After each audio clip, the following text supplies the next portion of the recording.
年嘅預備，無論喺學術上、紀律上，甚至喺個態度上面，見到一個好大嘅轉變嘅。喺嚟緊未來呢6個月訓練裏邊咧，可以係更加適應性，更加可以發揮佢哋嘅所長嘅。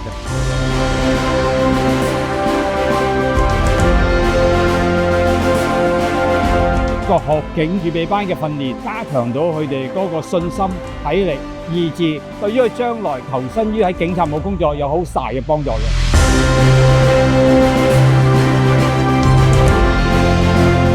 學警嘅預備課程咧，等佢哋可以提前感受一下，佢哋入到嚟警察學校警務工作係點樣樣，適應將來嘅訓練咧，會事半功倍嘅。